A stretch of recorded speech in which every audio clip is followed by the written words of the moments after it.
ನಮಃ ಪರಸ್ಮೈ ಪುರುಷಾಯ ಭೂಯಸೆ ಸದುದ್ಭವಸ್ಥಾನ ನಿರೋಧ ಲೀಲಯ ಗೃಹೀತ ಶಕ್ತಿ ತ್ರಿತಯಾಯ ದೇಹಿನಾಂ ಅಂತರ್ಧ್ರುವಾಯಾಂ ಅನುಪಲಭ್ಯವರ್ತ್ಮನೇ.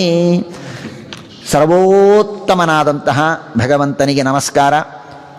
ಪುರುಷಾಯ ಗುಣಪೂರ್ಣನಾದಂತಹ ಭಗವಂತನಿಗೆ ನಮಸ್ಕಾರ. ಸೃಷ್ಟಿಸ್ಥಿತಿ ಸಂಹಾರ ನಿಯಮನ ಜ್ಞಾನಾಜ್ಞಾನ ಬಂಧ ಮೋಕ್ಷಗಳನ್ನು ಮಾಡುವಂತಹ ಭಗವಂತನಿಗೆ ನಮಸ್ಕಾರ. ಗೃಹೀತ ಶಕ್ತಿ ತ್ರಿತಯಾಯ ಭಗವಂತ ತನ್ನ ಜ್ಞಾನ, ಇಚ್ಛಾ, ಪ್ರಯತ್ನ, ಕ್ರಿಯಾ ಎಂಬ ಶಕ್ತಿಯನ್ನು ಸ್ವೀಕಾರ ಮಾಡಿ ಈ ಜಗತ್ತಿನ ಸೃಷ್ಟಿಯನ್ನು ಮಾಡ್ತಾನೆ. ಅಂತರ್ಧ್ರುವಾಯ ಎಲ್ಲರ ಅಂತರ್ಯಾಮಿಯಾಗಿ ಭಗವಂತ ಇದ್ದಾನೆ. ಆದರೂ ಅನುಪಲಭ್ಯ ವರ್ತಮನೆ, ಅವನು ಏನು ಹೇಗೆ ಗೊತ್ತಾಗೋದಿಲ್ಲ. ಎಲ್ಲರ ಅಂತರ್ಯಾಮಿ, ಆದರೆ ಅವನ ಬಗ್ಗೆ ಯಾರಿಗೂ ಗೊತ್ತಾಗೋದಿಲ್ಲ. ಅವನು ಗೊತ್ತಾಗೋದಿಲ್ಲ ಅಲ್ಲ, ಅವನ ಹಾದಿನೇ ಗೊತ್ತಾಗೋದಿಲ್ಲ ನಮಗೆ. ಅವನ ಹಾದಿನೇ ಗೊತ್ತಾಗೋದಿಲ್ಲ. ಯಾವುದು ಭಗವಂತನ ಕಡೆಗೆ ನಮ್ಮನ್ನು ಕರೆದುಕೊಂಡು ಹೋಗುತ್ತೆ ಅರ್ಥವೇ ಆಗೋದಿಲ್ಲ. ಅಂತಹ ಭಗವಂತನಿಗೆ ನಮಃ ನಮಸ್ಕಾರ. ಭೂಯೋ ನಮಃ ಸದ್ವೃಜಿನಚ್ಛಿದೆ, ನಮ್ಮ ಎಲ್ಲ ವೃಜಿನಚ್ಛಿದೆ, ನಮ್ಮ ಎಲ್ಲರ ಪಾಪಗಳನ್ನು ಪರಿಹಾರ ಮಾಡುವಂತಹ ಭಗವಂತನಿಗೆ ನಮಸ್ಕಾರ. ಅಖಿಲ ಸತ್ವಮೂರ್ತಯೇ, ಭಗವಂತ ಅಖಿಲ ಸತ್ವಮೂರ್ತಿ. ಬಹಳ ಸುಂದರವಾದ ಮಾತನ್ನು ಹೇಳ್ತಾರೆ. ಒಂದು ಸತ್ವಮೂರ್ತಿ ಅಂದರೆ ಗುಣಪೂರ್ಣ ಅಂತ ಒಂದರ್ಥ, ಗುಣಪೂರ್ಣ ಅಂತ ಒಂದರ್ಥ. ಇನ್ನೊಂದು ಸತ್ವಮೂರ್ತಿ ಅಂದರೆ ಅಖಿಲ ಸತ್ವಮೂರ್ತಿ. ಅಖಿಲ ಸತ್ವಮೂರ್ತಿ. ನೀನು ಬಂದು ನನಗೆ ಶಾಲಿಗ್ರಾಮ ಕೊಡು ಅಂತ ಕೇಳ್ತೀನಿ. ಯಾಕೆ ಕೇಳ್ತೀರಿ? ನಮ್ಮ ಮನೆಗೆ ಪೂಜೆ ಮಾಡಲಿಕ್ಕೆ ಒಂದು ಶಾಲಿಗ್ರಾಮ ಬೇಕು, ಕೊಡ್ರಿ. ಭಾಗವತ ಅಂತೆ ಯಾಕೆ ಬೇಕೋ? ಅಖಿಲ ಸತ್ವಮೂರ್ತಿ. ಜಗತ್ತಿನಲ್ಲಿ ಒಳ್ಳೆಯದು ಅಂತೇನೇನಿದೆ ನೋಡು ಅದೆಲ್ಲ ದೇವರ ಮೂರ್ತಿ. ಹೂವು ಚೆನ್ನಾಗಿ ಕಾಣಿಸ್ತಾ ನಿಮಗೆ, ಅದೊಂದು ದೇವರ ಮೂರ್ತಿ. ಒಳ್ಳೆಯ ಸುಗಂಧ ಬಂತ, ಭಾರಿ ಸುಗಂಧ ಬಂತು, ದೇವರ ಮೂರ್ತಿ. ಸೂರ್ಯನನ್ನು ನೋಡಿದಿರಿ, ದೇವರ ಮೂರ್ತಿ. ಸತ್ವ, ಯಾವುದ್ಯಾವುದು ಒಳ್ಳೆಯದು ಅಂತ ಜಗತ್ತಿನಲ್ಲಿದೆಯೋ ಅದೆಲ್ಲವೂ ಭಗವಂತನು. ಕೆಟ್ಟದ್ದರಲ್ಲಿ ಭಗವಂತ ಇಲ್ಲ ಅಂತ ಅಲ್ಲ, ಕೆಟ್ಟದ್ದರಲ್ಲಿ ದೇವರು ಇದ್ದಾನೆ. ಆದರೆ ಪೂಜೆಗೆ ಮೂರ್ತಿ ಅಂತಾಗುವುದು ಒಳ್ಳೆಯದು ಮಾತ್ರ. ಪುಣ್ಯೋ ಗಂಧ ಪೃಥಿವ್ಯಾಂಚ, ಶ್ರೀಕೃಷ್ಣ ಪರಮಾತ್ಮ ಹೇಳ್ತಾನೆ. ದುರ್ಗಂಧದಲ್ಲಿ ದೇವರಿದ್ದಾನೋ ಇಲ್ವೋ? ಇದ್ದಾನೆ. ಆದರೆ ನಾನು ಪೂಜೆ ಮಾಡೋದು ದುರ್ಗಂಧಕ್ಕೆ ಹೋಗಿ ಪೂಜೆ ಮಾಡಬಾರದು. ದುರ್ಗಂಧದಲ್ಲಿ ದೇವರಿದ್ದಾನೆ ಅಂತ ಉಪಾಸನೆ ಮಾಡಬಾರದು. ಸುಗಂಧದಲ್ಲಿ ಮಾತ್ರ ಭಗವಂತನ ಉಪಾಸನೆ ಮಾಡಬೇಕು. ಹಾಗೆ ಅಖಿಲ ಸತ್ವಮೂರ್ತಿ, ಜಗತ್ತಿನಲ್ಲಿ ಒಳ್ಳೆಯದು ಅಂತೇನೇನಿದೆಯೋ ಅದೆಲ್ಲವೂ ಸ್ವಾಮಿ ನಿನ್ನ ಮೂರ್ತಿ. ಕಂಡದ್ದೆಲ್ಲ ಕಮಲನಾಭನ ಮೂರ್ತಿ. ಕಂಡದ್ದು ಅನ್ನೋದಕ್ಕೆ ಇದನ್ನು ಸೇರಿಸಿಕೊಳ್ಳಬೇಕು. ಅದಕ್ಕೊಂದು ಅಮೆಂಡ್ಮೆಂಟು ಅಥವಾ ಅದಕ್ಕೊಂದು ಸಪ್ಲಿಮೆಂಟ್ರಿ. ಕಂಡದ್ದು ಅಂದರೆ ಒಳ್ಳೆಯದೆಲ್ಲವೂ ಕೂಡ ಭಗವಂತನ ಮೂರ್ತಿ. ಅಖಿಲ ಸತ್ವಮೂರ್ತಯೇ ಅಂತಹ ಭಗವಂತ. ಆ ಭಗವಂತ ಅನುಮೃಗ್ಯದಾಶಿಷೆ. ಏನು, ನಾನು ಎಲ್ಲ ಅರ್ಥವನ್ನು ಹೇಳಿಲ್ಲ, ಒಂದೊಂದೇ ಶಬ್ದವನ್ನು ತಿಳಿದು ಹೇಳ್ತಾ ಇದ್ದೇನೆ. ಅನುಮೃಗ್ಯದಾಶಿಷೆ, ದೇವರು ಹೇಗೆ ನಮಗೆ ಕೊಡ್ತಾನೆ ಅಂದರೆ ಹುಡುಕಿಕೊಂಡು ಬಂದು ಕೊಡ್ತಾನಂತೆ. ನಮಗೆ ಒಳ್ಳೆಯದನ್ನು ಮಾಡಬೇಕು ಅಂತಿದ್ದರೆ ಅನುಮೃಗ್ಯದಾಶಿಷೆ, ಹುಡುಕೊಂಡು ಬರ್ತಾನೆ. ಬೆನ್ನ ಹತ್ತಿ ಬಂದು ದೇವರು ನಮಗೆ ಅನುಗ್ರಹವನ್ನು ಮಾಡ್ತಾನೆ. ಅನುಮೃಗ್ಯದಾಶುಷೇ, ಅಥವಾ ನಮ್ಮ ಯೋಗ್ಯತೆಗೆ ತಕ್ಕಂತೆ ಕೊಡ್ತಾನೆ. ನಮ್ಮ ಯೋಗ್ಯತೆಗೆ ತಕ್ಕಂತೆ ದೇವರು ಹುಡುಕಿಕೊಂಡು ಬಂದು ಕೊಡ್ತಾನೆ. ನಾನು ಸಾಧನೆ ಮಾಡಿಬಿಟ್ಟಿದ್ದೇನೆ, ಭಾಗವತ ಕೇಳಿದೆ, ಇರೋದೇ 20 ಮಂದಿ, ಲೈವ್ ಸಹಿತ ಇಲ್ಲ. ಲೈವ್ ಇದ್ದರೂ ನಾನೊಬ್ಬನ ಮುಖ ಕಾಣಿಸ್ತದೆ, ನಿಮ್ಮ ಮುಖ ಕಾಣಿಸೋದೇ ಇಲ್ಲ. ನಾನು ಭಾಗವತ ಕೇಳಿದ್ದು ಈ ಪುಣ್ಯ ಎಲ್ಲಿ ಹೋಯಿತು? ಚಿಂತೆ ಮಾಡಬೇಡಿ, ಅನುಮೃಗ್ಯದಾಶುಷೆ, ನೀನು ಪುಣ್ಯ ಮಾಡಿಯ, ಹುಡುಕೊಂಡು ಬಂದು ಕೊಡ್ತಾನೆ. ನಾವಿದನ್ನು ಉಲ್ಟಾ ಬಳಸ್ತೀವಿ. ಹುಡುಕೊಂಡು ಬಂದು ಅನ್ನೋದು ನಾವು ಬೇರೆ ಅರ್ಥದಲ್ಲಿ ಬಳಸ್ತೀವಿ, ಇಲ್ಲಿ ಬೇರೆ ಅರ್ಥದಲ್ಲಿ ಇದೆ. ಹುಡುಕೊಂಡು ಬಂದು ದೇವರು ಕೊಡ್ತಾನೆ. ಅನುಮೃಗ್ಯದಾಶುಷೆ, ಏನು ದೇವರ ಕರುಣಾ ನೋಡ್ರಿ. ಆ ಶುಕಾಚಾರ್ಯರು, ರುದ್ರದೇವರು, ಅವರ ಬಾಯಿಂದ ಆ ಶಬ್ದ ಬರ್ತದೆ ಅಂದರೆ ಅವರು ಅನುಭವಿಸಿರ್ತಾರೆ. ಅನುಮೃಗ್ಯದಾಶುಚೆ, ಎಲ್ಲಿಯೇ ಸಾಧನೆಯನ್ನು ಮಾಡು, ಎಷ್ಟೇ ಸಣ್ಣ ಸಾಧನೆಯನ್ನು ಮಾಡು. ಕಾರ್ತೀಕ ಮಾಸ, ಇದು ಪುಷ್ಯ ಮಾಸ, ನಾಳೆ ಮಾಘ ಮಾಸ ಬರ್ತದೆ. ಮಾಘ ಮಾಸ 1 ತಿಂಗಳಿದೆ. 1 ತಿಂಗಳಲ್ಲಿ 1 ದಿವಸ ಬೆಳಿಗ್ಗೆ ನೀನು ಲಘು ಎದ್ದು ಮಾಘ ಸ್ನಾನ ಮಾಡಿದಿ, ಯಾರೂ ನೋಡಲಿಲ್ಲ. ಏನೋ ಅವತ್ತು ಅನಾಯಾಸೇನೆ ರಾತ್ರಿ ನಿದ್ದೆ ಬಂದಿರಲಿಲ್ಲ ಅಂತ ಲಘು ಎಚ್ಚರ ಆಯಿತು. ಅಂತೂ ಎಚ್ಚರ ಆಗಿದಲ್ಲಪ್ಪ ಅನ್ನೋದಕ್ಕೆ ಸ್ನಾನ ಮಾಡಿದ್ವಿ. ಮಾಡಬೇಕಾದ್ರೆ ಸ್ವಲ್ಪ ಭಕ್ತಿ ಇತ್ತು, ಸಂಕಲ್ಪ ಮಾಡಿ ಮಾಡಿದ್ವಿ. ಒಂದೇ ಒಂದು ಸಾಧನೆ ಇಟ್ಟಿರ್ತಾನೆ ದೇವರು, ಇಟ್ಟಿರ್ತಾನೆ. ಅನುಮೃಗ್ಯದಾಶಿ ಹುಡುಕೊಂಡು ಬಂದು ಅದು ಯಾವಾಗ ಫಲ ಕೊಡಬೇಕೋ ಫಲ ಕೊಡ್ತಾನೆ. ಅನುಮೃಗ್ಯದಾಶುಷೇ ಯತ್ಕೀರ್ತನಂ ಯಚ್ಛವಣಂ ಯದೀಕ್ಷಣಂ ಯದ್ವಂದನಂ ಯತ್ಸ್ಮರಣಂ ಯದರ್ಹಣಂ ಲೋಕಸ್ಯ ಸದ್ಯೋ ವಿಧುನೋತಿ ಕಲ್ಮಷಂ ತಸ್ಮೈ ಸುಭದ್ರಶ್ರವಸೇ ನಮೋ ನಮಃ. ಯಾವ ಭಗವಂತನ ನಾಮಸ್ಮರಣೆ, ಅವನ ಶ್ರವಣ, ಅವನ ಮನನ, ಅವನ ದರ್ಶನ, ಅವನ ನಮಸ್ಕಾರ, ಅವನ ಪೂಜೆ, ಇದೆಲ್ಲವೂ ಕೂಡ ನಮ್ಮೆಲ್ಲರ ಪಾಪಗಳನ್ನು ಕಳೆಯುತ್ತೋ ಅಂತಹ ಭಗವಂತನಿಗೆ ನಮಸ್ಕಾರ. ತಪಸ್ವಿನೋ ದಾನಪರ ಯಶಸ್ವಿನೋ ಮನಸ್ವಿನೋ ಮಂತ್ರವಿದಸ್ಸು ಮಂಗಲಾಃ ಕ್ಷೇಮಂ ನ ವಿಂದಂತಿ ವಿನಾಯದರ್ಪಣಂ ತಸ್ಮೈ ಸುಭದ್ರಶ್ರವಸೇ ನಮೋ ನಮಃ. ಮಹಾ ತಪಸ್ಸು ಮಾಡಿದವರು, ಬೇಕಾದಷ್ಟು ದಾನ ಮಾಡಿದವರು, ದೊಡ್ಡ ದೊಡ್ಡ ಜ್ಞಾನಿಗಳು, ಬೇಕಾದಷ್ಟು ಕೀರ್ತಿಶಾಲಿಗಳು ಎಲ್ಲರೂ ಕೂಡ ಅವರು ಮಾಡಿದ್ದು ಅವರಿಗೆ ಉಳಿಯಬೇಕು ಅಂದರೆ ವಿನಾಯದರ್ಪಣಂ, ದೇವರಿಗೆ ಅರ್ಪಣೆ ಮಾಡದೇ ಇದ್ದರೆ ಏನೂ ಉಳಿಯೋದಿಲ್ಲ. 1,000,000 ವರ್ಷ ತಪಸ್ಸು ಮಾಡು, ಇಡೀ ಬ್ರಹ್ಮಕಲ್ಪ ಮುಗಿಯೋವರೆಗೆ ಒಂದೇ ಕಾಲಿನ ಮೇಲೆ ನಿಂತು ನೀನು ತಪಸ್ಸು ಮಾಡು, ಅರ್ಪಣ ಮಾಡದೆ ಹೋದರೆ ಕ್ಷೇಮಂ ನ ವಿಂದಂತಿ. ಕ್ಷೇಮ ಅಂದ್ರೇನಪ್ಪ? ಪ್ರಾಪ್ತಸ್ಯ ಪರಿರಕ್ಷಣಂ. ಏನು ಗಳಿಸಿದ್ದೇವೋ ಅದು ಉಳಿಯೋದಕ್ಕೆ ಕ್ಷೇಮ ಅಂತಂತಾರೆ. ಯೋಗಕ್ಷೇಮ ಅಂತಂತೇವೆ ಅಲ್ಲ, ಯೋಗಕ್ಷೇಮ. ಯೋಗ ಅಂದರೆ ಇಲ್ಲದೇ ಇದ್ದದ್ದು ಬರೋದು, ಕ್ಷೇಮ ಅಂದರೆ ಇದ್ದದ್ದು ಉಳಿಯೋದು. LICಗೆ ಯೋಗಕ್ಷೇಮಂ ವಹಾಮ್ಯಂ ಅಂತ ಹಾಕ್ಯಾರ. ಅವರಿಗೆ ಇಲ್ಲದೇ ಇದ್ದದ್ದು ನಮ್ದೆಲ್ಲ ಹೋಗ್ತದೆ, ಅವ್ರ ಹತ್ರ ಉಳಿದು ಬಿಡ್ತದೆ, ಅವ್ರ ಹತ್ರ ಉಳಿದು ಬಿಡ್ತದೆ. ಹಾಗಲ್ಲ, ಕ್ಷೇಮ ಅಂದರೆ ನಮಗೆ ಉಳಿಯೋದು. ಹಾಗೆ ವಿನಾಯದರ್ಪಣಂ, ಭಗವಂತನಿಗೆ ಅರ್ಪಣೆ ಮಾಡದೇ ಇದ್ದರೆ ಯಾವುದು ಉಳಿಯೋದೇ ಇಲ್ಲ. ಅಂತಹ ಭಗವಂತನಿಗೆ ನಮಸ್ಕಾರ. ನೀವೆಲ್ಲ ಬ್ರಾಹ್ಮಣರು ಬಿಡ್ರಪ್ಪ, ಓದ್ತೀರಿ, ದೇವರೆಲ್ಲ ಅನುಗ್ರಹ ಮಾಡ್ತಾನೆ, ನಮ್ಮಂಥವ್ರಿಗೇನು ಯಾರು ಹೇಳಿದ್ದು? ಕಿರಾತ, ಹೂಣ, ಆಂಧ್ರ, ಪುಲಿಂದ, ಪುಲ್ಕಸ, ಆಭೀರಕ, ಕಂಕ, ಯವನ, ಶಕಾದಯ ಇವರೆಲ್ಲರೂ ಕೂಡ ಯದಪಾಶ್ರಯಾಶ್ರಯಾತ್ ಶುದ್ಧಂತಿ ತಸ್ಮೈ ಪ್ರಭವಿಷ್ಣವೇ ನಮಃ. ದೇವರಿಗೆ ಈ ಜಾತಿ ಗೀತಿ ಏನಿಲ್ಲಪ್ಪ, ಭಕ್ತಿ ಮಾಡ್ತೀಯ ಅನುಗ್ರಹ ಮಾಡ್ತಾನೆ. ಭಕ್ತಿ ಮಾಡು ಬಿಡು, ದೇವರ ಭಕ್ತಿ ಬೇಡ, ದೇವರ ಭಕ್ತರ ಭಕ್ತಿ ಮಾಡು, ಅನುಗ್ರಹವನ್ನು ಮಾಡ್ತಾನೆ. ಯದಪಾಶ್ರಯಾಶ್ರಯ, ದೇವರನ್ನು ಆಶ್ರಯಿಸಿದವರನ್ನು ಆಶ್ರಯಿಸಿದರೂ ಸಾಕು, ದೇವರು ನಿಮ್ಮನ್ನು ಪಾವನ ಮಾಡ್ತಾನೆ. ದಾಸರ ಮನೆಯ ದಾಸಾನುದಾಸ, ಕುನ್ನಿದಾಸ ಅಂತ ಹೇಳ್ತಾರಲ್ಲ, ಹಾಗೆ ಎಲ್ಲೋ ಮೂಲೆಯಲ್ಲಿ ನಾನು ದಾಸನಾದರೂ ಕಾಡು ಸಾಕು, ದೇವರು ಶುದ್ಧ ಮಾಡ್ತಾನೆ. ಸ ಏಷ ಆತ್ಮಾತ್ಮವತಾಮಧೀಶ್ವರ ತ್ರಯೀಮಯ ಧರ್ಮಮಯ ತಪೋಮಯ. ದೇವರು ಬಹಳ ಸುಂದರ. ದೇವರನ್ನು ತ್ರಯೀಮಯ ಅಂತ ಕರೀತಾರೆ. ತ್ರಯೀಮಯ ಅಂದರೆ ಏನಪ್ಪ? ತ್ರಯೀಮಯ ಅಂದರೆ ಸಾಮಾನ್ಯವಾಗಿ ತ್ರಯೀ ಅಂದರೆ ವೇದಗಳು, ತ್ರಯೀಮಯ ಅಂದರೆ ವೇದ ಪುರುಷ ಅಲ್ಲ. ಇಲ್ಲಿ ಶ್ರೀಮದಾಚಾರ್ಯ ಬಹಳ ಸುಂದರವಾಗಿ ಅರ್ಥ ಬರೀತಾರೆ. ದೇವರು ತ್ರಯೀಮಯ ಅಂದ್ರೇನು? ಯಾರು ವೇದಾನುಸಾರಿಯಾಗಿ ವೇದದಲ್ಲಿ ಹೇಳಿದಂತೆ ನಡೆದುಕೊಳ್ತಾನೋ ಅವರ ಅಧೀನನಾಗ್ತಾನಂತೆ ದೇವರು, ಅವರ ಅಧೀನನಾಗ್ತಾನಂತೆ. ನೀವೆಲ್ಲ ವೇದಾನುಸಾರಿಯಾಗಿ ಮಾಡ್ತಾ ಇದ್ದೀರಲ್ಲ, ವೇದದಲ್ಲಿ ಹೇಳಿದ್ದು ಆಯ್ತು, ಏನು ಹೇಳ್ತಿ ಕೇಳ್ತೀನಪ್ಪ. ತಪೋಮಯ, ಯಾರು ತಪಸ್ಸನ್ನು ಮಾಡ್ತಾರೋ ಅವರ ಮೇಲೆ ಪ್ರೀತಿ. ತ್ರಯೀಮಯ, ವೇದಾನುಸಾರಿಯಾಗಿ ಇರುವವರ ಮೇಲೆ ಪ್ರೀತಿ, ತಪಸ್ಸು ಮಾಡಿದವರ ಮೇಲೆ ಪ್ರೀತಿ.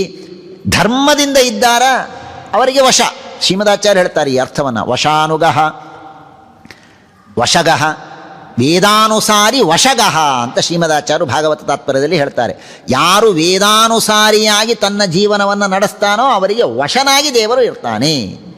ಎಷ್ಟು ಕರುಣಾಳು ಅಂತಹ ಭಗವಂತನಿಗೆ. ಅಂತಹ ಭಗವಂತ ಪ್ರಸೀದತಾ, ನನ್ನ ಮೇಲೆ ಅನುಗ್ರಹವನ್ನು ಮಾಡಲಿ. ಶ್ರೇಯಃಪತಿ ಯಜ್ಞಪತಿ ಪ್ರಜಾಪತಿ ಗಿರಾಂಪತಿ ಲೋಕಪತಿ ಧರಾಪತಿ ಪತಿ ಗತಿ ಅಂಧಕವೃಷ್ಣಿಕ ಸಾತ್ವತಾಂ ಪ್ರಸೀದತಾಂ ನೇ ಭಗವತಾಂ ಸತಾಂ ಪತಿ. ಹೀಗೆ ಈ ಭಗವಂತ ಅಂತ ಹೇಳಿ ದೀರ್ಘವಾದ ಮಂಗಲಾಚರಣವನ್ನು ಮಾಡಿ ನಮಸ್ಕಾರವನ್ನು ಮಾಡಿ ಶುಕಾಚಾರ್ಯರು ಪ್ರಾರಂಭವನ್ನು ಮಾಡ್ತಾ ಇದ್ದಾರೆ. ಶುಕಾಚಾರ್ಯರು ಈ ಕಥೆಯನ್ನು ಹೇಳಬೇಕಾದರೆ ಹೇಳ್ತಾರೆ, ನೋಡಪ್ಪ, ಈ ಕಥೆಯನ್ನು ನಾನೇ ನಿನಗೆ ಹೊಸದಾಗಿ ಹೇಳಬೇಕಾಗಿಲ್ಲ. ಬ್ರಹ್ಮದೇವರು ನಾರದರಿಗೆ ಉಪದೇಶ ಮಾಡಿದ್ದಾರೆ. ಈ ಭಾಗವತವನ್ನು ಬ್ರಹ್ಮದೇವರು ಏನು ನಾರದರಿಗೆ ಉಪದೇಶ ಮಾಡಿದ್ದಾರೋ ಅದನ್ನೇ ನಾನು ನಿನಗೆ ಹೇಳ್ತೇನೆ ಕೇಳು ಅಂತ ಆ ನಾರದರ ಹಾಗೂ ಬ್ರಹ್ಮದೇವರ ಸಂವಾದವನ್ನು ತಿಳಿಸಿಕೊಡ್ತಾರೆ. ನಾರದರು ಒಮ್ಮೆ ಬ್ರಹ್ಮದೇವರ ಹತ್ರ ಹೋಗ್ತಾರೆ. ಹೋಗಿ ನಮಸ್ಕಾರವನ್ನು ಮಾಡಿ, ಸ್ವಾಮಿ, ನನಗೆ ಕೆಲವು ತತ್ವಗಳನ್ನು ತಿಳಿದುಕೊಳ್ಳಬೇಕು ಅಂತ ಇದೆ, ತಿಳಿಸಿಕೊಡಿ. ಏನದು? 6-7 ಪ್ರಶ್ನೆಗಳನ್ನು ಮಾಡ್ತಾರೆ. ಯದ್ರೂಪಂ ಯದಧಿಷ್ಠಾನಂ ಯತಸೃಷ್ಟಂ ಇದಂ ವಿಭೋ ಯತ್ ಸಂಸ್ಥಂ ಯತ್ ಪರಂ ಯಚ್ಚ ತತ್ತತ್ವಂ ವದ ತತ್ವತಃ. ಸಂಕ್ಷೇಪದಲ್ಲಿ ಹೇಳ್ತೇನೆ, ಹೆಚ್ಚು ವಿವರ ಮಾಡೋದಿಲ್ಲ. ಬಹಳ ಟೆಕ್ನಿಕಲ್ ಇದೆ, ಹೆಚ್ಚು ನಾನು ವಿವರ ಮಾಡೋದಿಲ್ಲ. ಏನು? ಸರಳವಾದ ಪ್ರಶ್ನೆ. ಈ ಜಗತ್ತು ಯಾರ ವಶ? ಮೊದಲನೇ ಪ್ರಶ್ನೆ. ಈ ಜಗತ್ತು ಯಾರನ್ನು ಆಶ್ರಯಿಸಿದೆ? ಎರಡನೆಯ ಪ್ರಶ್ನೆ. ಯಾರು ಇದನ್ನು ಸೃಷ್ಟಿಸಿದ್ದಾರೆ? ಮೂರನೆಯ ಪ್ರಶ್ನೆ. ಇದನ್ನು ಪಾಲಿಸುವವರು ಮತ್ತು ಸಂಹಾರ ಮಾಡುವವರು ಯಾರು? ನಿಮಗೆ ಜ್ಞಾನ ಯಾರಿಂದ ಬಂತು? ನಿಮಗೆ ಸ್ವಾಮಿ ಯಾರು? ನೀವು ಯಾರನ್ನು ಆಶ್ರಯಿಸಿದ್ದೀರಿ? ಇಷ್ಟು 7 ಪ್ರಶ್ನೆಗಳನ್ನು ಮಾಡಿ ಆಮೇಲಂತಾರೆ, ನನಗೊಂದು ಸಂದೇಹ. ಏನು ಸಂದೇಹ ಅಂದರೆ, ನಾನು ಅಂದ್ಕೊಂಡ ಹಾಗೆ ನಿಮಗಿಂತ ದೊಡ್ಡವರಂತೂ ಜಗತ್ತಿನಲ್ಲಿ ಯಾರೂ ಇಲ್ಲ. ನಾಹಂ ವೇದ ಪರಂ ತ್ವಸ್ಮಾತ್ ನಾವರಂ ನ ಸಮಂ ವಿಭೋ. ನಿಮಗಿಂತ ದೊಡ್ಡವರನ್ನು ನಾನಂತೂ ಯಾರೂ ಕಂಡಿಲ್ಲ, ನೀವೇ ಸರ್ವೋತ್ತಮ ಅಂತ ನಾ ತಿಳ್ಕೊಂಡೀನಿ. ಆದರೆ ಸಭವಾನ್ ಅಚರದ್ಘೋರಂ ಯತ್ತಪಸ್ಸು ಸಮಾಹಿತಃ. ನೀವಾದರೂ ನಾ ಒಂದು ದಿವಸ ಬಂದಿದ್ದೆ ಸರಸ್ವತಿ ಬಾಯಿನ ಕೇಳಿದ್ರೆ ನಮ್ಮ ಬ್ರಹ್ಮದೇವರು ತಪಸ್ಸಿಗೆ ಹೋಗ್ಯಾರ ಅಂದ್ಬಿಟ್ರು. ಅಖಂಡ ತಪಸ್ಸು ನೀವು ಮಾಡ್ತಾ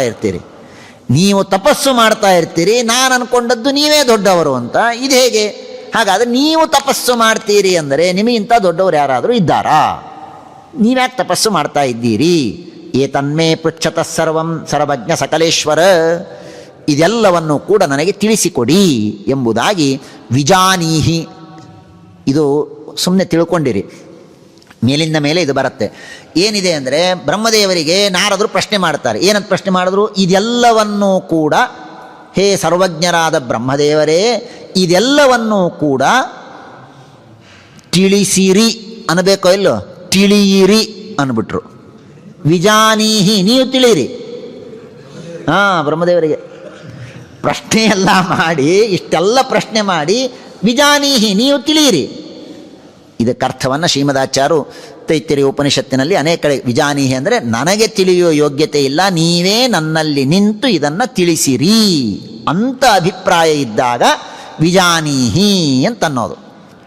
ವಿಜಾನೀಹಿ ಅಂತನ್ನೋದರ ಅಭಿಪ್ರಾಯ ಏನು ಅಂದರೆ, ನನಗೆ ತಿಳಿಯುವ ಯೋಗ್ಯತೆ ಇಲ್ಲ, ನೀವೇ ನನ್ನಲ್ಲಿ ನಿಂತು ಇದನ್ನು ತಿಳಿಸಿರಿ ಅಂತ ಅರ್ಥದಲ್ಲಿ ವಿಜಾನೀಹಿ ಅಂತ ಹೇಳಿದಾಗ, ಆಗ ಬ್ರಹ್ಮದೇವರು ಉಪದೇಶವನ್ನು ಮಾಡ್ತಾರೆ. ಸಮ್ಯಕ್ ನಾನೃತಂ ಬತ ತಚ್ಚಾಪಿ ಯಥಾ ಮಾಂ ಪ್ರಬ್ರವೀಷಿ ಭೋಹೋ. ನೋಡಪ್ಪ, ನೀನು ಹೇಳಿದ್ದು ತಿಳಿದುಕೊಂಡದ್ದು ಸರಿಯಲ್ಲ. ನಮಸ್ತಸ್ಮೈ ಭಗವತೆ ವಾಸುದೇವಾಯ ಧೀಮಹಿ. ಬ್ರಹ್ಮದೇವರು ಉಪದೇಶವನ್ನು ಪ್ರಾರಂಭ ಮಾಡೋದಕ್ಕಿಂತ ಮೊದಲು ವಾಸುದೇವ ಮಂತ್ರ ಧ್ಯಾನವನ್ನು ಮಾಡಿದರಂತೆ. ಓಂ ನಮೋ ಭಗವತೆ ವಾಸುದೇವಾಯ. ಯಾಕೆ ಮಾಡಿದರು? ಯಾದವಾರ್ಯರು ಅರ್ಥ ಬರೀತಾರೆ. ಯಾಕೆ ಅಂದರೆ, ನಾರದರು ಏನೇನೋ ಅಂದ್ರಲ್ಲ. ಏನಂದರು? ಬ್ರಹ್ಮದೇವರೇ ನೀವೇ ದೊಡ್ಡವರು, ನೀವೇ ಎಲ್ಲ ಮಾಡ್ತೀರಿ. ಇದನ್ನು ಕೇಳಿದ್ದಕ್ಕೆ ಪಾಪ ಬಂತಂತವರಿಗೆ. ಪಾಪ ಬಂತು ಅಂದರೆ ಪಾಪ ಬರತ್ತೇ. ಬ್ರಹ್ಮದೇವರೇ ಜಗತ್ತನ್ನು ಸೃಷ್ಟಿ ಮಾಡ್ತಾರೆ, ಬ್ರಹ್ಮದೇವರೇ ಸರ್ವೋತ್ತಮ ಅನ್ನೋದು ಎಂಥ ದೊಡ್ಡ ಕುಶಾಸ್ತ್ರ ಅದು. ಆ ಕುಶಾಸ್ತ್ರವನ್ನು ಕೇಳಿದ್ದಕ್ಕೆ ಪಾಪ ಬಂತಪ್ಪ, ಪಾಪ ಹೋಗಲಿ ಅನ್ನೋದಕ್ಕೆ ಮೊದಲು ಓಂ ನಮೋ ಭಗವತೆ ವಾಸುದೇವ ಅಂತ ಜಪ ಮಾಡಿ ಪಾಪವನ್ನು ಕಳೆದುಕೊಂಡು ಆಮೇಲೆ ಶುರು ಮಾಡಿದರು. ಯನ್ಮಾಯಯ ದುರ್ಜಯ ಮಾಂ ವದಂತಿ ಜಗದ್ಗುರುಂ ವಿಲಜ್ಜಮಾನಯ ಯಸ್ಯ ಸ್ಥಾತು ಮೀಕ್ಷಾಪಥೇ ಅಮುಯ ವಿಮೋಹಿತ ವಿಕಥಂತೆ ಮಮಾಹಮಿತಿ ದುರ್ಧಿಯಃ. ಬ್ರಹ್ಮದೇವರೇ ಸರ್ವೋತ್ತಮ ಅಂತ ಯಾರಂತಾರೆ ಗೊತ್ತಾ? ಯಾರಿಗೆ ಈ ಒಂದು ಮಾಯೆ ಇದೆ, 3 ಮಾಯೆ ಇದೆ ನಮ್ಮಲ್ಲಿ, 3 ಮಾಯೆ. ಒಂದು ಈಶ್ವರೇಚ್ಛ, ಅದೊಂದು ಮಾಯೆ. ಅದಾದ ಮೇಲೆ ದುರ್ಗಾದೇವಿ, ಅವಳೊಬ್ಬಳು ಮಾಯೆ. ಇನ್ನೊಬ್ಳಿದ್ದಾಳೆ ಬಹಳ ಕೆಟ್ಟಕಿ, ಸ್ವಗುಣಾಚ್ಛಾದಿಕಾ ಅಂತ. ಅವಳು ಸ್ವಗುಣಾಚ್ಛಾದಿಕಾ ಅಂತ ಒಬ್ಬಳು ಮಾಯೆ. ಆ ಸ್ವಗುಣಾಚ್ಛಾದಿಕ ಏನು ಮಾಡುತ್ತೆ ಅಂದರೆ ನಮ್ಮನ್ನು ಆಚ್ಛಾದನೆ ಮಾಡಿಬಿಡತ್ತೆ. ನಮ್ಮನ್ನು ಆಚ್ಛಾದನೆ ಮಾಡೋದು ಅಂದ್ರೆ ಏನು? ಈಗ ಈ ನನ್ನ ಚಸ್ಮಾ ಇದೆ, ಇದನ್ನು ಈ ಬಾಕ್ಸ್ ಒಳಗೆ ಹಾಕಿಟ್ಬಿಟ್ರೆ ಏನಾಗತ್ತೆ? ಆ ಚಸ್ಮಾ ಕಾಣಿಸೋದಿಲ್ಲ. ಹಾಗೆ ಆ ಸ್ವಗುಣಾಚ್ಛಾದಿಕ ನಮ್ಮ ಜೀವನನ್ನು ಆವರಣ ಮಾಡಿಬಿಟ್ಟು ಏನು ಮಾಡ್ತಾಳೆ ಅಂದರೆ ಆ ಜೀವನ ವಾಸ್ತವಿಕವಾದ ಏನು ಗುಣ ಇದೆ ನೋಡಿ, ಅದು ಹೊರಗೆ ಬರೋದಿಲ್ಲ. ಅವನೇನು ಅನ್ಕೋತಾನೆ? ಮಮ ಅಹಂ, ನಾನೇ ದೊಡ್ಡವನು, ನಾನೇ ಸರ್ವೋತ್ತಮ, ನಾನೇ ಎಲ್ಲ ಮಾಡ್ತೇನೆ, ಇದೆಲ್ಲ ನನ್ನದೇ ಅಂತೆಲ್ಲ ಹುಚ್ಚುಚ್ಚು ಮಾತಾಡ್ಲಿಕ್ಕೆ ಶುರು ಮಾಡ್ತಾನೆ. ಹುಚ್ಚುಚ್ಚು ಮಾತಾಡ್ಲಿಕ್ಕೆ ಶುರು ಮಾಡ್ತಾನೆ. ಯಾವುದರಿಂದ? ಈ ಸ್ವಗುಣಾಚ್ಛಾದಿಕಾದಿಂದ. ಹಾಗಾಗಿ ಈ ಸ್ವಗುಣಾಚ್ಛಾದಿಕ ಇದ್ದದ್ದಕ್ಕಾಗಿ ಜನ ಎಲ್ಲ ತಪ್ಪು ತಿಳಿದಿದ್ದಾರೆ. ಏನಂತ? ಬ್ರಹ್ಮದೇವರೇ ಸರ್ವೋತ್ತಮ, ಬ್ರಹ್ಮದೇವರೇ ಎಲ್ಲವನ್ನೂ ಮಾಡ್ತಾರೆ. ಅಲ್ಲ, ದ್ರವ್ಯಂ ಕರ್ಮಚ ಕಾಲಶ್ಚ ಸ್ವಭಾವೋ ಜೀವ ಏವಚ ವಾಸುದೇವಾತ್ ಪರೋ ಬ್ರಹ್ಮನ್ ನಚಾನ್ಯಾರ್ಥೋಸ್ತಿ ತತ್ವತಃ. ಎಲ್ಲವೂ ಭಗವಂತ. ದ್ರವ್ಯ ಕರ್ಮ, ಮುಂದೆ ಬಂದಾಗ ಮತ್ತೆ ಅದನ್ನು ವಿವರಣೆ ಮಾಡ್ತೇನೆ. ದ್ರವ್ಯ ಕರ್ಮ ಕಾಲ ಪ್ರತಿಯೊಂದೂ ಕೂಡ ಭಗವದಧೀನ. ಆದ್ದರಿಂದ ಯಾವುದೂ ನನ್ನದಲ್ಲ. ಆಮೇಲೆ ಮತ್ತೊಂದು ಸರಿ ಅಲ್ರಿ, ಮತ್ತೆ ದೇವರು ಸೃಷ್ಟಿ ಮಾಡ್ತಾನೆ ಅಂತೀರಿ. ದೇವರು ಸೃಷ್ಟಿ ಅಲ್ಲ, ಬ್ರಹ್ಮದೇವರೇ ಸೃಷ್ಟಿ ಮಾಡ್ತಾನೆ ಅಂತ ಕೇಳಿವಲ್ಲ ಎಲ್ಲ ಕಡೆಗೆ. ಯಾರನ್ನೇ ಕೇಳ್ರಿ ಬ್ರಹ್ಮದೇವರು ಸೃಷ್ಟಿ ಅಂತ ಹೇಳ್ತಾರಲ್ಲ. ಅಯ್ಯೋ ಹುಚ್ಚ, ಅದ್ರ ಮಾತು ಹೇಳ್ತೀನಿ ಕೇಳೋ, ಅದ್ರ ಸ್ವಾರಸ್ಯ ಯಾರ ಮುಂದೆ ಹೇಳಬೇಡ, ಭಾಳ ರಹಸ್ಯ ಇದು.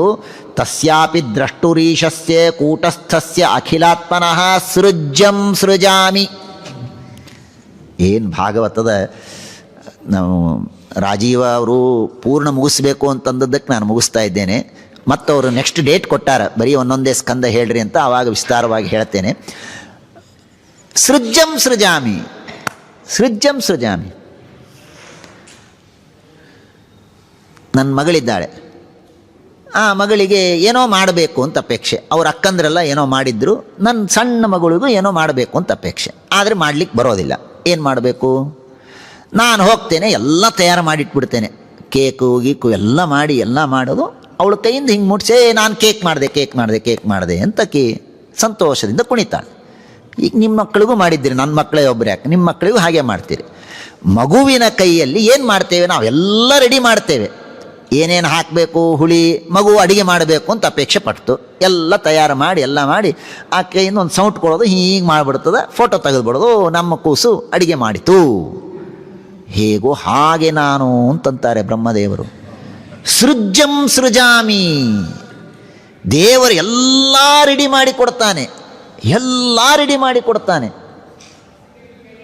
ಆ ವಸ್ತುವಿನಲ್ಲಿ ಸೃಷ್ಟಿಯಾಗುವ ಶಕ್ತಿ ಕೊಡ್ತಾನೆ, ಪ್ರಕೃತಿಯಲ್ಲಿ ಪರಿಣಾಮ ಆಗುವ ಶಕ್ತಿ ಕೊಡ್ತಾನೆ, ಮಹದಾದಿ ತತ್ವಗಳಿಗೆ ವಿಕಾರ ಆಗುವ ಶಕ್ತಿ ಕೊಡ್ತಾನೆ. ಎಲ್ಲ ರೆಡಿ ಮಾಡಿ ಇಡ್ತಾನೆ. ಎಲ್ಲ ರೆಡಿ ಆದಮೇಲೆ ನಾವಂದ್ರೆ ಟಕ್ ಅನ್ಸಿಡೆ ಫೋಟೋ, ಬ್ರಹ್ಮದೇವರು ಸೃಷ್ಟಿ ಮಾಡಿದರು. ಸೃಜ್ಯಂ ಸೃಜಾಮಿ. ಏನು ಮಾತು.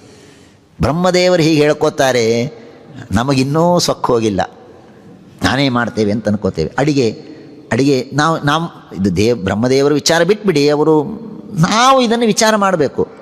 ಏನು? ಅನ್ನ ಮಾಡ್ತೇವೆ, ಶ್ರೀಧರ ಒಳ್ಳೆಯ ಅಡಿಗೆ ಮಾಡ್ತಾನೆ, ಚಟ್ನಿ ಮಾಡ್ತಾನೆ. ಏನು ಮಾಡ್ತಾನೆ ಚಟ್ನಿ ಮಾಡೋದು ಅಂದರೆ? ಏನು ಕೊಬ್ಬರಿ ಒಳಗೆ ರುಚಿ ತಂದು ಕೊಟ್ಟನ ಅವನು, ಮೆಣಸಿನ್ಕಾಯಿ ಒಳಗೆ ರುಚಿ ತಂದು ಕೊಟ್ಟನ, ಉಪ್ಪಿನೊಳಗೆ ರುಚಿ ಅವನಿಟ್ನ? ಹೋಗಲಿ. ಕೊಬ್ಬರಿ ಇಲ್ಲಪ್ಪ ನಾನು ಮಿಕ್ಸಿ ಮಾಡ್ತೇನೆ. ಕೊಬ್ಬರಿ ಕಲ್ಲಿನಂಗೆ ಹಾಕಿ ಕೂತಿದ್ರೆ ಏನಾಗ್ತಿತ್ತು? ಕೊಬ್ಬರಿ ಚಟ್ನಿ, ಆ ಕೊಬ್ಬರಿ ಕಲ್ಲು ಹೆಂಗಿದೆಯೋ ಹಂಗೆ ಕೊಬ್ಬರಿ ಮಾಡಿಟ್ಬಿಟ್ಟ. ನೀನು ಹಾಕಬೇಕು ಅಂತ ಮಿಕ್ಸಿ ಒಳಗೆ ಹಾಕಿ ಆ ಕೊಬ್ಬರಿ ಕಲ್ಲಿನ ಗತೆ ಹಾಕ್ಕೊಳ್ತು, ಮಿಕ್ಸಿ ಹಾಳಾಗ್ತಿತ್ತು ಒಂದು. ಹಾಗಾದರೆ ಅದರಲ್ಲಿ ಚೂರ್ಣ ಆಗುವ ಶಕ್ತಿ ದೇವರಿಟ್ಟ. ಭಾರಿ ಆಂಧ್ರದವರು ಬಂದಾರ, ಇವತ್ತು ಒಳ್ಳೆ ಖಾರದ ಚಟ್ನಿ ಮಾಡೋಣ ಅಂತ ಮೆಣಸಿನ್ಕಾಯಿ ಹಾಕಿಟ್ಟ. ಮೆಣಸಿನ್ಕಾಯಿ ಒಳಗೆ ಬೆಲ್ಲದಂಗೆ ರುಚಿ ತಂದಿಟ್ಬಿಟ್ರೆ ದೇವರು ಏನು ಮಾಡ್ತೀನಿ ನೀನು? ಎಲ್ಲ ಮಾಡೋದು ದೇವರು. ದ್ರವ್ಯಂ ಕರ್ಮ ಚ ಕಾಲಶ್ಚ ಸ್ವಭಾವೋ ಜೀವ ಏವಚ. ರಾಜೀವ ಅನಿಲಗೆ ನಿನ್ನೆ ಬೈದ, ಖಾರ ಆಗ್ತಾ ಇದೆ ಸಾರು, ಸ್ವಲ್ಪ ಖಾರ ಕಡಿಮೆ ಮಾಡ್ತಾನೆ. ಏನು ಮಾಡ್ಬೋದು ಅವನು?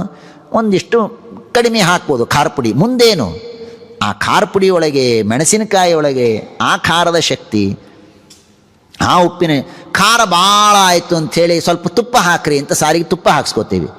ಆ ತುಪ್ಪನೂ ಖಾರ ಹಾಕಿ ಕೂತ್ರೆ ಏನು ಉಪಯೋಗ? ಮಹತ್ತತ್ವದ ಪ್ರಕೃತಿಯಿಂದ ಮಹತ್ತತ್ವದ ನಿರ್ಮಾಣವನ್ನು ಮಾಡಬೇಕು, ಮಹತ್ತತ್ವದಿಂದ ಅಹಂಕಾರ ತತ್ವವನ್ನು ನಿರ್ಮಾಣ ಮಾಡಬೇಕು ಅಂತ ಮುಂದೆಲ್ಲ ಬರುತ್ತೆ 3ನೇ ಸ್ಕಂದದಲ್ಲಿ ಈ ಮಾತುಗಳು. ಸ್ವಕ್ರಿಯ ಅನೀಶಾಹ ಬಹಳ ಅದ್ಭುತವಾಗಿ ಹೇಳ್ತಾರೆ. ಅಂತೆಲ್ಲ ಮಾಡಿ ಬ್ರಹ್ಮದೇವರು ರೆಡಿಯಾಗಿ ಕೂತರೆ ಆ ಪ್ರಕೃತಿ ಮಹತ್ತತ್ವದಿಂದ ಅಹಂಕಾರ ತತ್ವ ನಿರ್ಮಾಣ ಮಾಡಬೇಕು. ಮಹತ್ತತ್ವ ಕೂತಿದೆ, ಎಂಥ ಲಟ್ಟ ಮಹತ್ತತ್ವ. ನಾನು ಆಗೋದಿಲ್ಲ. ಏನು ಮಾಡ್ತಾರೆ ತಲಿ? ಏನೂ ಮಾಡಲಿಕ್ಕಾಗೋದಿಲ್ಲ. ಭಾಗವತ ಹೇಳುತ್ತೆ, ತಸ್ಯಾಪಿ ದ್ರಷ್ಟುರೀಶಸ್ಯ ಕೂಟಸ್ಥಸ್ಯ ಅಖಿಲಾತ್ಮನಃ. ಎಲ್ಲರ ಅಂತರ್ಯಾಮಿಯಾಗಿ ದೇವರಿದ್ದಾನೆ, ಅವನಿಗೆ ವಿಕಾರ ಇಲ್ಲ. ಅವನು ಪ್ರಕೃತಿಯಲ್ಲೂ ಇದ್ದಾನೆ, ಮಹತ್ತತ್ವದಲ್ಲಿದ್ದಾನೆ, ಅಹಂಕಾರ ತತ್ವದಲ್ಲಿದ್ದಾನೆ, ಅಕ್ಕಿಯಲ್ಲಿದ್ದಾನೆ, ಬೇಳೆಯಲ್ಲಿದ್ದಾನೆ, ಬೆಂಕಿಯಲ್ಲಿದ್ದಾನೆ, ನೀರಿನಲ್ಲಿದ್ದಾನೆ. ಅವನಿಗೆ ವಿಕಾರ ಇಲ್ಲ. ಆದರೆ ಆಯಾ ಪದಾರ್ಥಗಳಿಗೆ ವಿಕಾರ ಆಗುವ ಶಕ್ತಿಯನ್ನು ದೇವರು ಕೊಟ್ಟಿದ್ದಾನೆ. ಸೃಜ್ಜಂ, ಆ ಎಲ್ಲವನ್ನು ಸೃಜ್ಜಾ ಅಂತ ಮಾಡಿಡ್ತಾನೆ. ಮಾಡಿದ ಮೇಲೆ ಸೃಜಾಮಿ, ನಾನು ಬರ್ತೇನೆ, ಟಕ್ ಟಕ್ ಟಕ್ ಟಕ್ ಟಕ್ ಟಕ್ ಸೃಷ್ಟಿ ಮಾಡಿಬಿಡ್ತೇನೆ ಅಷ್ಟೆ. ಇದು ನನ್ನ ಹಣೆ ಬಾರ. ಸೃಷ್ಟೋಹಂ ಈಕ್ಷಯೈವಂ ಅಭಿಚೋದಿತಃ.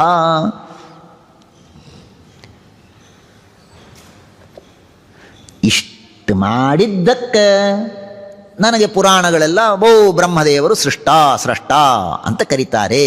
ವಾಸ್ತವಿಕವಾಗಿ ನಾನಲ್ಲ. ಭಗವಂತ ಆ ಗುಣತ್ರಯಗಳನ್ನು ಉಪಾದಾನವನ್ನು ಮಾಡ್ತಾನೆ, ಕಾಲವನ್ನು ನಿಮಿತ್ತ ಮಾಡ್ತಾನೆ, ಎಲ್ಲ ನಿಮಿತ್ತ ಮಾಡಿ ಮಹತ್ತತ್ವಾದಿಗಳ ಸೃಷ್ಟಿಯನ್ನು ಮಾಡ್ತಾನೆ. ಹೀಗೆ ಭಗವಂತ ಸೃಷ್ಟಿಯನ್ನು ಮಾಡ್ತಾನೆ. ಅದಾದ ಮೇಲೆ ಇನ್ನು ತತ್ವಗಳ ಸೃಷ್ಟಿಯನ್ನು ತಿಳಿಸಿಕೊಡ್ತಾರೆ. ಅಹಂಕಾರ ತತ್ವ ಮುಂದೆ ಮತ್ತೆ 3ನೇ ಅಧ್ಯಾಯದಲ್ಲಿ ಬರ್ತದೆ, 3ನೇ ಸ್ಕಂದದಲ್ಲಿ ವಿಸ್ತಾರ ಬರ್ತದೆ. ಇಲ್ಲಿ ಸಂಕ್ಷೇಪದಲ್ಲಿ ನಾನು ಹೇಳಿಬಿಡ್ತೇನೆ. ಅಹಂಕಾರ ತತ್ವ, ಆ ಅಹಂಕಾರ ತತ್ವದಲ್ಲಿ 3 ವೈಕಾರಿಕ, ತೈಜಸ, ತಾಮಸ ಅಂತ 3 ಅಹಂಕಾರಗಳು. ಆ ವೈಕಾರಿಕ ಅಹಂಕಾರದಿಂದ ದೇವತೆಗಳ ದೇಹ, ದೈವಾನ್ ದೇಹಾನ್ ಮನಃಖಾನಿ ಮನಮಂಜರಿಯಲ್ಲಿ ಬರುತ್ತದೆ. ಹಾಗಾಗಿ ವೈಕಾರಿಕ ಅಹಂಕಾರದಿಂದ ದೇವತೆಗಳ ದೇಹ, ತೈಜಸ ಅಹಂಕಾರ ಅದರಿಂದ ಇಂದ್ರಿಯಗಳು, ಇಂದ್ರಿಯ ತತ್ವಗಳ ನಿರ್ಮಾಣ, ತಾಮಸ ಅಹಂಕಾರದಿಂದ ಪಂಚಮಹಾಭೂತಗಳ ನಿರ್ಮಾಣವನ್ನು ಮಾಡ್ತಾನೆ.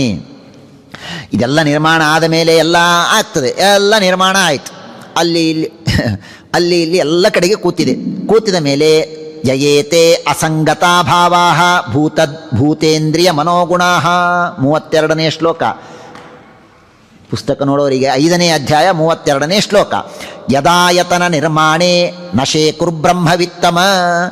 ಇಷ್ಟೆಲ್ಲ ಆದರೂ ಕೂಡ ದೇವರು ಇವರೆಲ್ಲರಿಗೂ ಹೇಳ್ದ, ನೀವೆಲ್ಲ ಬಂದಿರಲ್ಲಪ್ಪ, ಮಹತ್ತತ್ವ ಬ್ರಹ್ಮದೇವರೇ, ರುದ್ರದೇವರೇ, ಎಲ್ಲರೂ ರೆಡಿ ಇದ್ದೀರ? ಇಲ್ಲ, ಏನಿಲ್ಲೋ, ನನಗೆ ಆಟ ಆಡಬೇಕಾಗಿದೆ, ಒಂದು ಮನೆ ಕಟ್ಕೊಡ್ರಿ, ನನಗೆ ಆಟಕ್ಕಾಗಿ ಒಂದು ಮನೆ ಬೇಕಾಗಿದೆ. ಏನದು? ಬ್ರಹ್ಮಾಂಡ. ಬ್ರಹ್ಮಾಂಡದ ನಿರ್ಮಾಣವನ್ನು ಮಾಡಿಕೊಡು ಅಂತ ಪ್ರಾರ್ಥನೆ ಅಂತೆ ದೇವರು ಆದೇಶ ಮಾಡಿದ. ಬ್ರಹ್ಮಾಂಡದ ನಿರ್ಮಾಣ ಮಾಡು ಅಂದರೆ ಯಾರಿಗೂ ನಿರ್ಮಾಣ ಮಾಡಲಿಕ್ಕೆ ಆಗಲಿಲ್ಲ. ಒಂದು ಬ್ರಹ್ಮಾಂಡ ಮಾಡಲಿಕ್ಕೆ ಆಗಲಿಲ್ಲ ಎಲ್ಲ ದೇವತೆಗಳಿಗೆ. ಆಗ ಮತ್ತೆ ದೇವರೇ ಬಂದು ಇವರನ್ನೆಲ್ಲ ಸೇರಿಸಿ ಜೊತೆ ಮಾಡಿ, 3ನೇ ಸ್ಕಂದದಲ್ಲಿ ವಿವರವಾಗಿ ಹೇಳ್ತೇನೆ, ಜೊತೆ ಮಾಡಿ ಬ್ರಹ್ಮಾಂಡವನ್ನು ನಿರ್ಮಾಣ ಮಾಡಿದ.